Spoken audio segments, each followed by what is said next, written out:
Hey there, little champs. Welcome back to Classroom Catalyst. I hope you're all having an amazing day. So, today we are here with the question and answer session for the beautiful poem.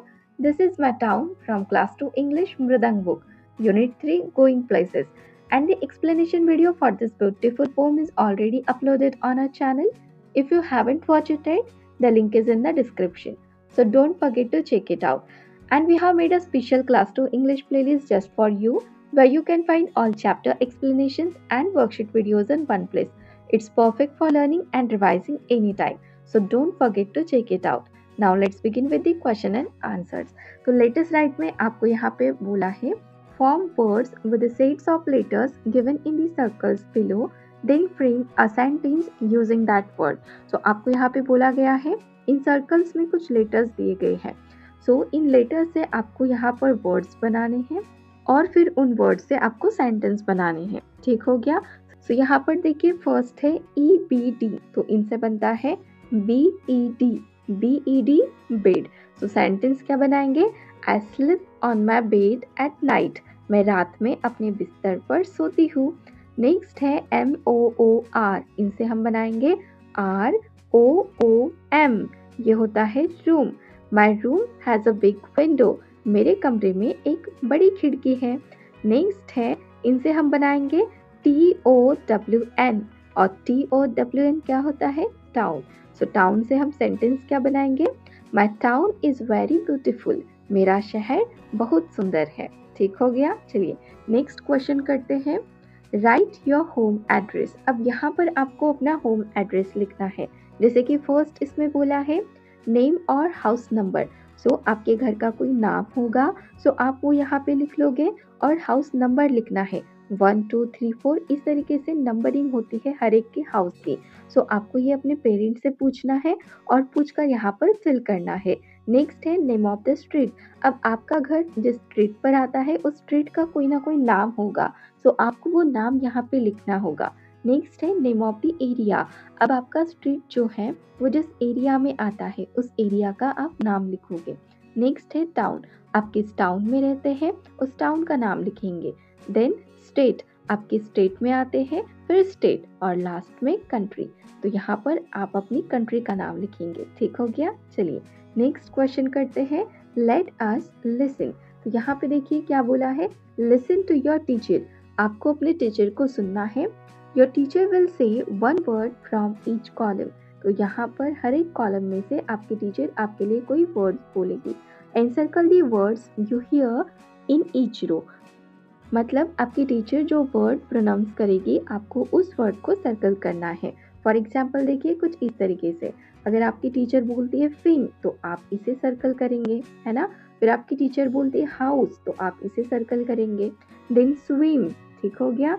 Next line, then ball, fan, skin, lane, mouse, well. इस तरीके से. तो आपकी जो teacher है वो कोई भी शब्द बोल सकती है, आपको ध्यान से सुनना होगा और फिर उन शब्दों को यहाँ पर सर्कल करना होगा. ठीक हो गया. चलिए नेक्स्ट क्वेश्चन करते हैं. Read the pome again. Latest 2 में आपको बोला है रीड द पोम अगेन. आपको फिर से पोम रीड करनी है. Count the number of times you see the letter E in it, write the number here. आपको पोम में काउंट करना है कि जो ई लेटर है ये कितनी बार आया है और फिर वो नंबर आपको यहाँ पे लिखना होगा. देन और भी क्वेश्चन है, इन्हें भी देखते हैं. Next count the number of times you see the letter U in it. फिर आपको ये भी देखना है कि इस पोम में यू कितने टाइम आता है. Right the number here. और स्मॉल यू जितने टाइम आ रहा है पोम में आपको उसका नंबर यहाँ पर लिख देना है. तो चलिए दोनों काम एक साथ करते हैं. हम लेटर ई और लेटर यू दोनों को पहले काउंट करते हैं. इसके लिए हमें क्या देखना होगा? पोम, है ना. This is my town. तो ये रही पोम. इसमें हमें सबसे पहले तो ई फाइंड करना है, राइट. सो ई कितने हैं? देखिए इस देयर में कितने ई हैं? 2, है ना. 2. देन आर में एक ई दिख रहा है 3.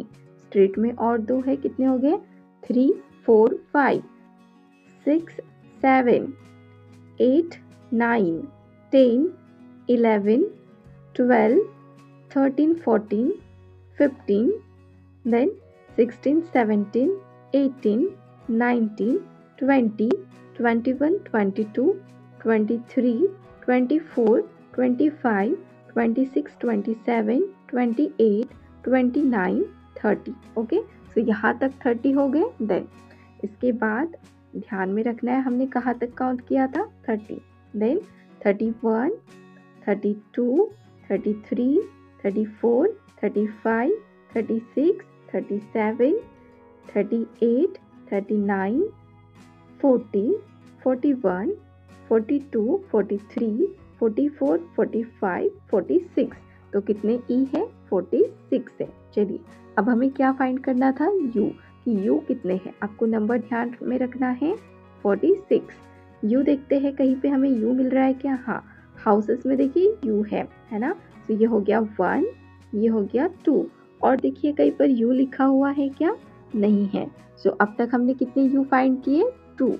नेक्स्ट फिर से देखिए यहाँ पर फिर से हाउस है, तो ये हो जाता है 3rd और ये 4th। तो यू हमने कितने फाइंड किए हैं, यू हमने फाइंड किए हैं 4। चलिए वहाँ पर नंबर लिख देते हैं, small E 46 and small you हमने फाइंड किए हैं 4। तो यहाँ पे हम लिखेंगे 46 और 4। नेक्स्ट क्वेश्चन है, which letter do you see more number of times, write the answer here. So कौन सा लेटर आपने सबसे ज़्यादा बार देखा, ई या फिर यू। तो ई कितने हैं, 46 है, और यू कितने हैं, 4 है। तो सबसे ज़्यादा हमने क्या देखा, ई। तो यहाँ पर हम लिखेंगे ई। नेक्स्ट क्वेश्चन करते हैं, look at the 2 pictures given below, can you spot the differences. In 2 picture में क्या डिफरेंस है हमें वो बताना है। तो चलिए बताते हैं। सबसे पहले तो यहाँ पर क्लोज कर्टेन है और यहाँ पर ओपन कर्टेन है। तो ये हो जाता है हमारा फर्स्ट, है ना।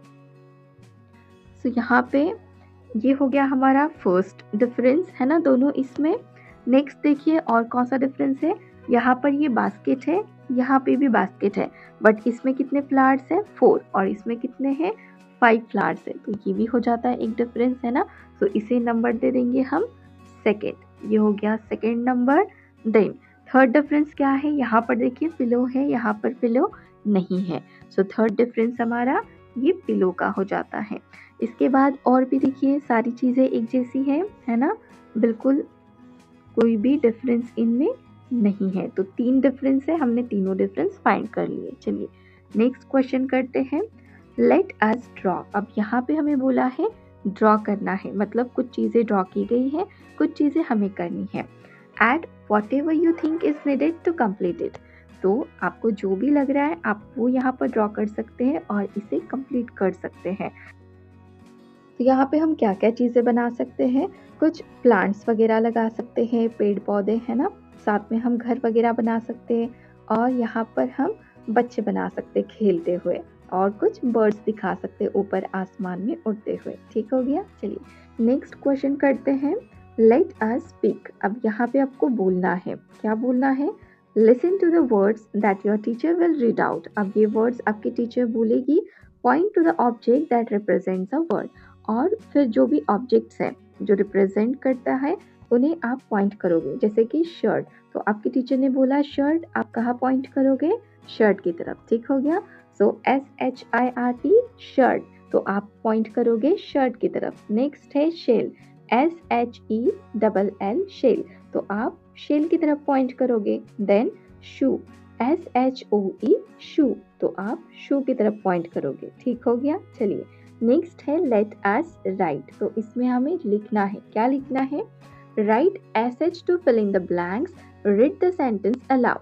जितनी भी फिल इन द ब्लैंक्स है हमें वहाँ पर क्या लिखना है, SH लिखना है, और फिर उन सेंटेंस को लाउड से रीड करना है। सभी में पहले तो हम SH लिख लेते हैं, देखते फिर बाद में ये वर्ड्स क्या बनते हैं। फर्स्ट इसमें जब हमने SH लिखा तो ये बना SHINING shining. Next SHORTS shorts, then SHIRT shirt, then SHAWL shawl, SHOES shoes। ठीक हो गया। चलिए अब इसे रीड करते हैं, The sun is shining today, I am wearing t-shirt and shorts, my father is wearing a new shirt, my grandmother is folding a shawl, my uncle is polishing his shoes। First इसमें बोला है the sun is shining today, sun आज क्या कर रहा है? Shine कर रहा है, चमक रहा है। I am wearing T shirt and shorts. मैं क्या पहन रही हूँ? मैं टी शर्ट और शॉर्ट्स पहन रही हूँ। My father is wearing a new shirt. और मेरे फादर न्यू शर्ट पहन रहे। My grand mother is folding a shawl. और मेरी ग्रैंड मदर शॉल फोल्ड कर रही है। My uncle is polishing his shoes. और मेरे अंकल अपने शूज को पॉलिश कर रहे हैं। तो यहाँ पे हमने क्या पढ़ा? S H. तो एस एच का साउंड क्या आता है? श। जब हम सिर्फ एस बोलते हैं तो तब हम बोलते हैं स, है ना, स। बट जब भी एस के साथ में एच जुड़ जाता है तो ये होता है श। श की साउंड, जैसे shiny, shorts, shirt, shawl, shoes. ठीक हो गया। और इसी के साथ इस पोम के सारे क्वेश्चन आंसर हमारे कंप्लीट हो जाते हैं। So if you really enjoy this video and had fun learning with this, don't forget to hit that subscribe button. Join our Classroom Catalyst family so you never miss out our next video. And I give this video a thumbs up if you really like it. Share it with your friend and share your thought in the comment below. We would love to hear from you. Thank you so much.